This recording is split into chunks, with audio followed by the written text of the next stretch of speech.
A paz do Senhor, galera bonita de Jesus. Todos sejam bem-vindos a mais uma edição da EBD, mais uma videogravação da aula de número 10, ok? Uma lição que promete muito subsídio, muito conhecimento. Você é o nosso convidado especial a estar conosco até o final desse vídeo. Será um vídeo compacto, um vídeo de duração apenas, não muito extenso, para que você tenha paciência de estar conosco até o final. Já te peço que você fortaleça o nosso canal, dando a sua abençoada assinatura, tá? Para que o nosso canal fique forte, gigante, robusto, ok? Cresça, não fica não, mas que ele possa crescer. Então você é o nosso cooperador assinando o nosso canal, curtindo, comentando e compartilhando, tá? Porque esse é o programa mais abençoado do YouTube, Cristianismo acima de todos, cristianismo acima de tudo e Deus acima de todos. Louco, mas é claro, por Jesus. Venha comigo. Vamos para a lição de número 10, sem mais delongas, sem mais demora. Lição de número 11, melhor dizendo, tá? A 10 já gravamos, agora já estamos na lição de número 11, caminhando para o final desse seriado de lição, ok? Faltando duas, A penúltima e a última. Estamos aqui na lição de número 11, que será ministrada na sua igreja, dia 14 de setembro de 2025, Dia Nacional de Missões. O professor não pode esquecer, tá? De mencionar o Dia Nacional de Missões e até fazer alguma apresentação sobre missões é o ideal nesse dia, nesse domingo, ok? Tema da nossa lição: uma igreja hebreia na casa de um estrangeiro, Você já tem uma ideia, Uma igreja hebreia na casa de um estrangeiro, certo? Aí nós vamos discorrer e vamos mostrar como aconteceu isso, Coisa fantástica, Algo extraordinário, porque os judeus não se misturava com os gentios. Os gentios eram excluídos, Os gentios não tinham salvação e nem pertencia, ao povo de Israel. Mas veja só o que Deus faz, porque Ele não faz acepção de pessoas, certo? Texto áureo. Respondeu então Pedro: pode alguém porventura recusar a água para que não seja batizado? Estes que também receberam, como nós, o Espírito Santo. Atos 10 e 47. Fica conosco. Verdade e prática. O episódio da igreja hebreia na casa do gentio Cornélio demonstra que Deus não faz acepção de pessoas. Então, para Deus todos são iguais. Jesus veio para todos, porque Deus amou o mundo de uma tal maneira que deu seu único filho para que todo aquele que nele crê não pereça, mas tenha vida eterna. Esse é o texto áureo do Novo Testamento, o texto da graça, dispensação da graça. O nosso comentarista é o pastor José Gonçalves, exímio pastor, teólogo, conhecedor profundo da palavra de Deus e, acima de tudo, cheio da unção do Espírito Santo. Sem mais demora, nossa leitura em classe está em Atos capítulo 10, verso 1 ao 8, versículo 21 ao 23 e versículo 44 ao 41. Não vamos ler para nós ganharmos tempo, porque o texto é bastante conhecido. Vamos adentrar já na nossa introdução. Tem 3 tópicos essa lição e nós vamos discorrê-los agora. Introdução. Nesta lição estudaremos sobre como a igreja judaica de Jerusalém deu um passo gigantesco quando foi chamada por Deus para compartilhar sua fé com pessoas de outras nações. Então foi um passo gigantesco, Porque aí a palavra não ficou só entre a igreja hebreia, ou a igreja de Jerusalém, ou a igreja judaica, ok? Os convertidos ao cristianismo. Mas agora deu um passo porque começaram agora Deus, por seus meios milagrosos, seus meios, misteriosos, e pela sua bondade, agora, através dessa igreja que nasceu em Jerusalém, agora eles vão alcançar os gentios, certo? Deu um passo, grandioso e maravilhoso, aonde a igreja começou a expandir, não só ali naquela região, mas em todo o continente, né, europeu, africano e assim por diante. A palavra, né, expandiu com muita força porque agora o gentio estava também, né, incluído no plano de salvação do Senhor Jesus, sem acepção de pessoas. Avançando para o nosso primeiro ponto, o primeiro tópico da nossa lição, a revelação de Deus aos gentios, ok?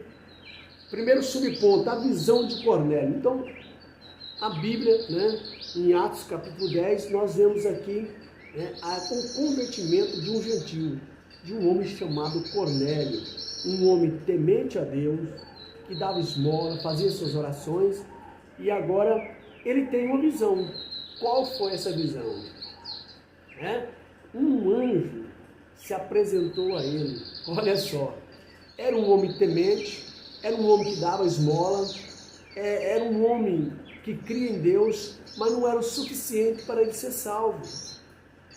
Então um anjo veio e revela a ele, vai, né, a Jope, a casa de um Simão Curtidor, está lá Pedro, e manda chamá-lo para pregar a respeito da salvação.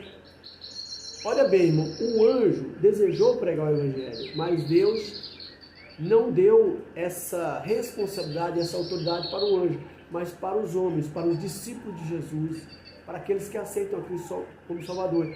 Então o anjo, ele são ministros de Deus, certo? E eles trabalham em favor do povo de Deus, dos salvos. Então ele veio, ele podia bem pregar o evangelho para Cornélio. Não, ele veio e disse, olha, manda chamar, manda um dos seus soldados aí, porque Cornélio fazia parte da corte italiana, chamada italiana, ok? Que era aí havia 480 soldados, ele era um dos centurião, 100 soldados, que ele comandava, certo? Um homem que tinha também autoridade, mas porém piedoso, e mandou o seu soldado bondoso, né, misericordioso, chamar a Pedro, e foram lá, e Cornélio contou tudo para esse soldado piedoso, e foi a Pedro, né? Então Cornélio recebe Pedro em casa, e nós vamos discorrer aqui, nós vamos ver que bênção que aconteceu, tá? Segundo subponto, a experiência espiritual de Pedro. Primeiro a de Cornélio, agora a de Pedro. Então Deus falou com Cornélio e agora fala com Pedro, porque sabia que Pedro era um judeu, é lógico, né? E ele excluía, o judeu excluía os gentios, mas Pedro dá uma experiência para Pedro, prepara Pedro. Desce uma visão, dá uma visão para Pedro, ele vê animais dentro de um lençol amarrado pelas pontas, todo tipo de animal que os judeus não comiam. E aí Pedro falou, eu nunca pus coisa imunda na minha boca. Ele falou, não se torna coisa imunda aquilo que Deus purificou. Estava falando, aí Pedro, depois de ter essa visão, aparece, né, o soldado ali, e aí ele entendeu, né, que aquilo é que Deus não faz acepção de pessoas, e os gentios já não, né, uma vez que aceitar Jesus como Salvador, não é mais imundo, qualquer pessoa, né, já é santa, tá? Então, era mostrando para Pedro que o gentio agora estava incluso, né, na salvação através de Cristo Jesus, não havia exceção.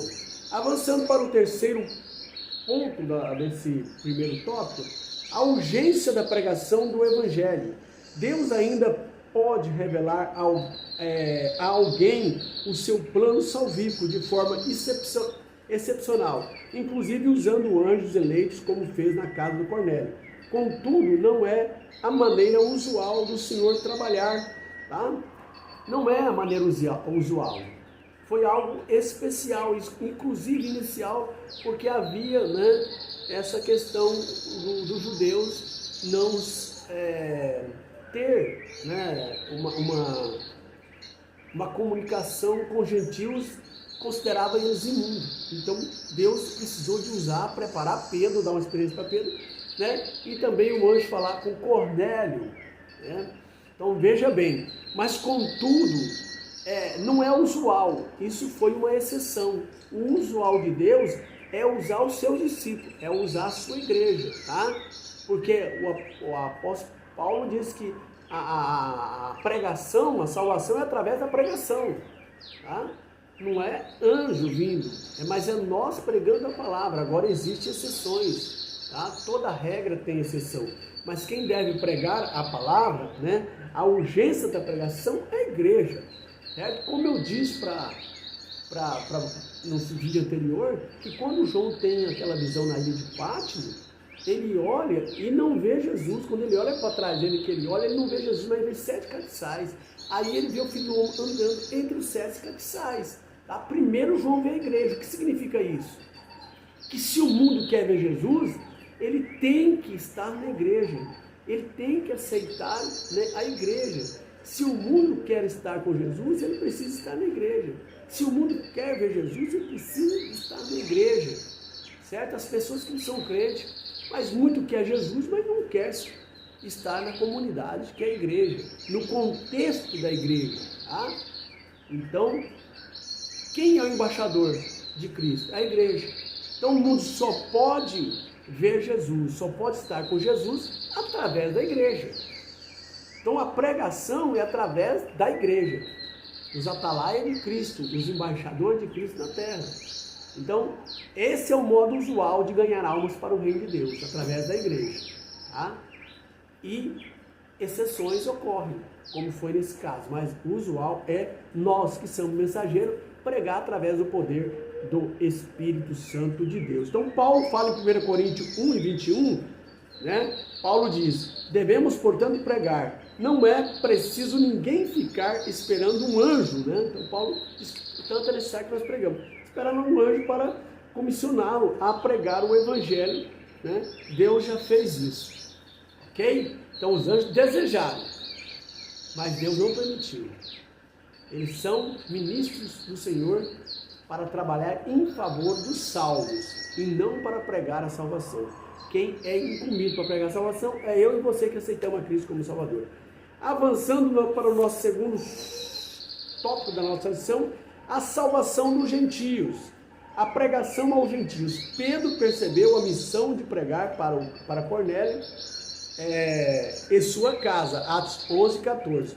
Sua pregação é totalmente cristocêntrica, sempre apontando para a cruz de Cristo.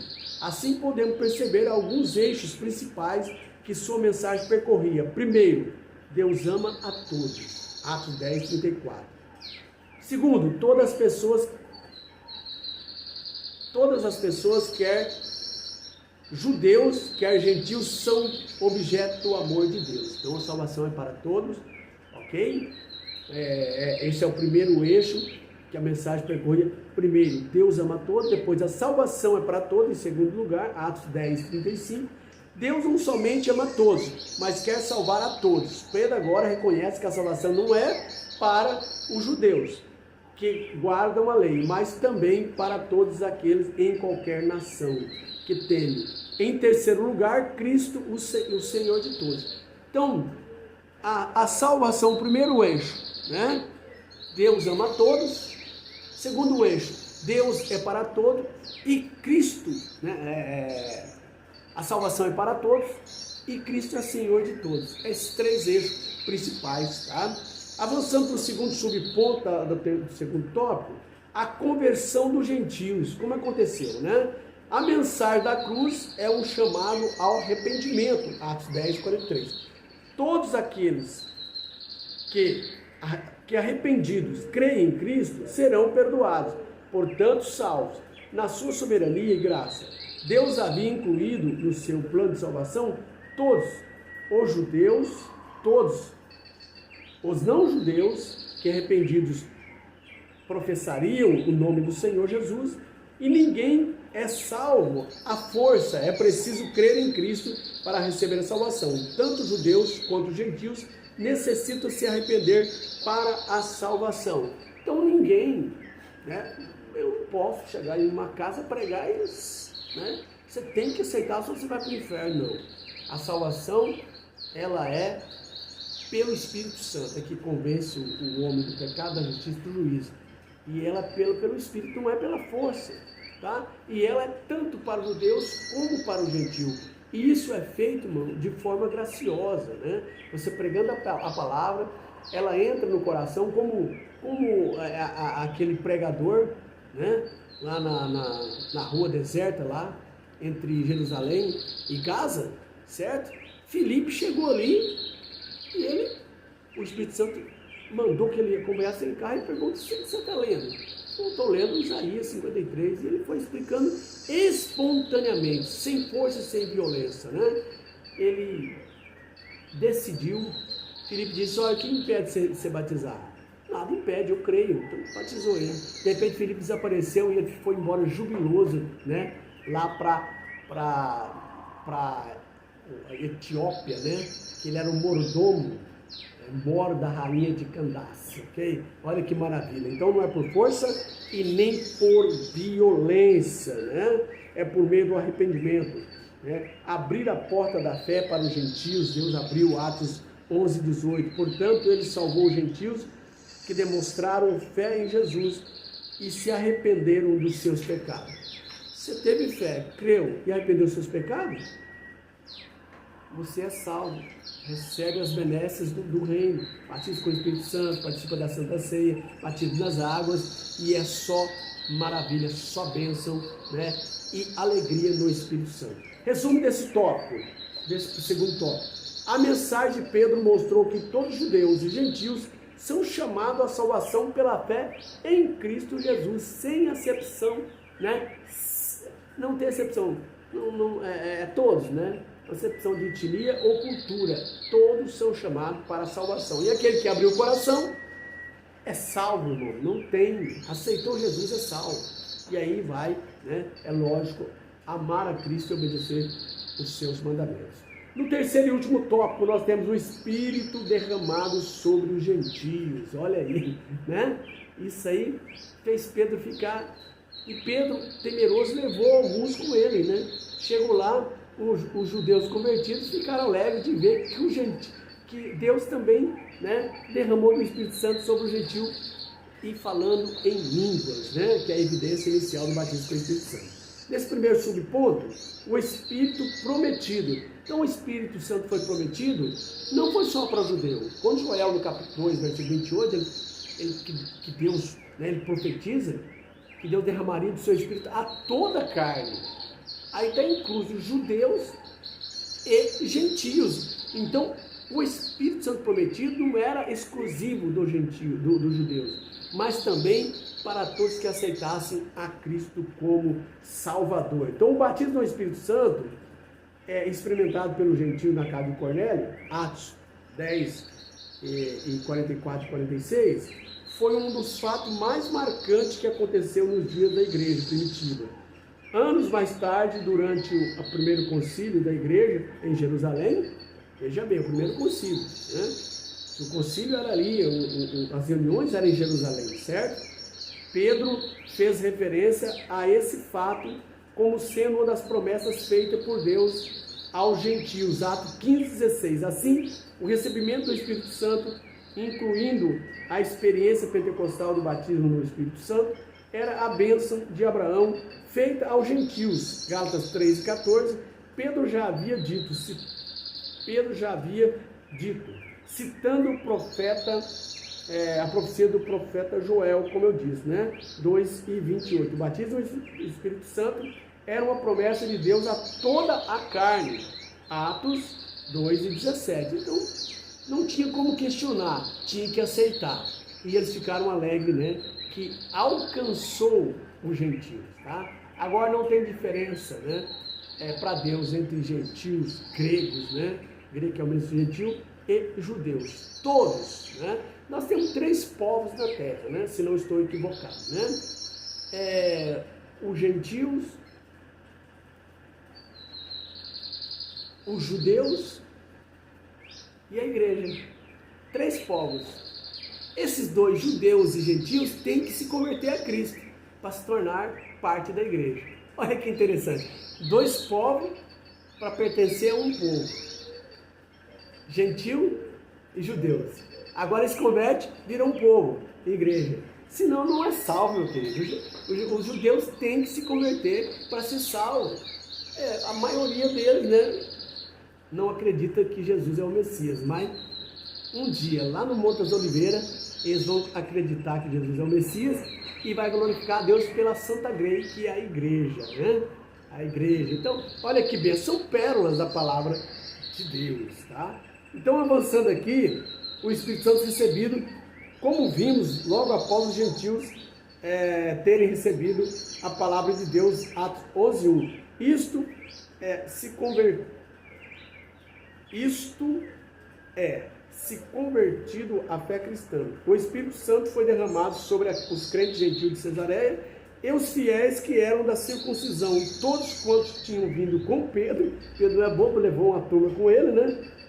Maravilharam-se de que o dom do Espírito Santo se derramasse também sobre os gentios. Atos 10:45. Era testemunha, né? Que foi um acontecimento espantoso, miraculoso. Esse derramamento do Espírito Santo veio acompanhado pela evidência física do falar em outras línguas, certo? E expressões de louvor, também cântico, louvor, que aparece aqui como um padrão já aceito pela comunidade cristã.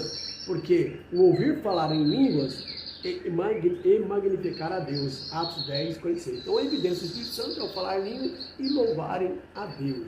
Então eles ficaram ali, Pedro levou aquela galera com ele, porque ele estava meio assim, meio cá, meio lá. Mas quando Deus enviou o Espírito Santo ali para a família de Cornélio, todos que estavam ali, eles ficaram maravilhados de ver que a salvação, né, e o Espírito Santo foi derramado também sobre o gentil, falando em línguas estranhas, a evidência do batismo do Espírito Santo. Avançando para o último e terceiro subponto do terceiro tópico, um Pentecoste visto e ouvido na casa de Cornélio. Tá?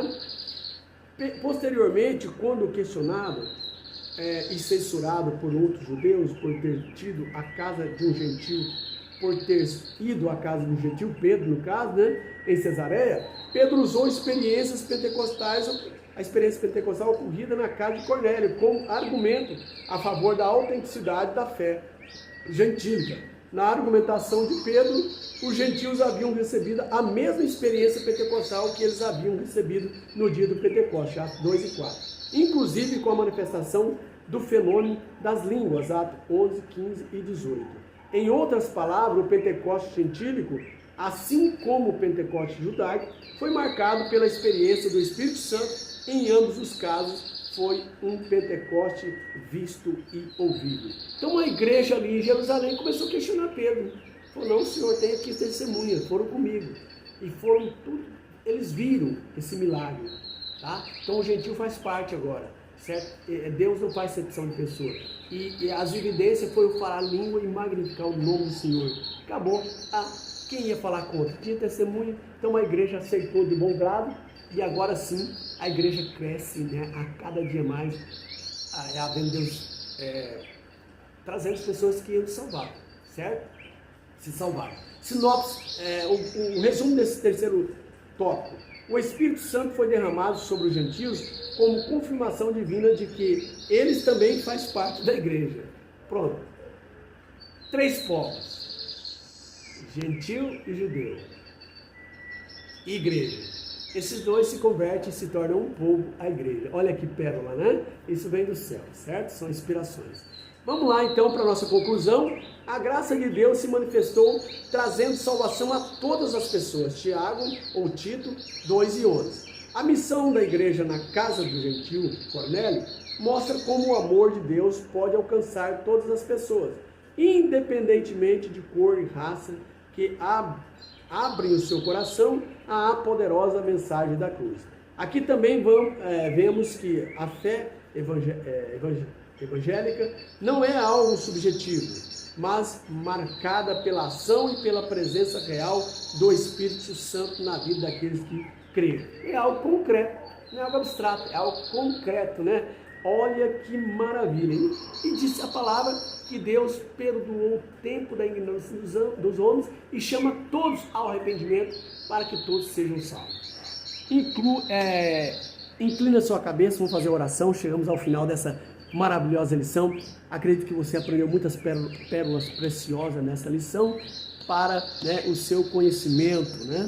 Então vamos orar. Senhor Deus, eu te agradeço por essa oportunidade ímpar, por estar na tua presença, louvando o teu nome. Abençoe esse pai de família, Pai, se há alguma enfermidade, seja repreendida para a glória do teu nome e seja curado. Se há alguém desviado, que possa voltar para a sua casa, ó Pai Santo, através do teu Espírito Santo. Pai eterno, também se há problema financeiro, Senhor, resolva, dá emprego, ó Pai.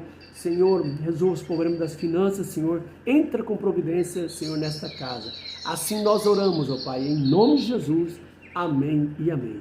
Que a graça do Senhor Jesus, o grande amor de Deus e a comunhão e as consolações do Espírito Santo seja sobre você e a sua casa. Que diremos amém. Bye, bye, galera. Até o próximo vídeo.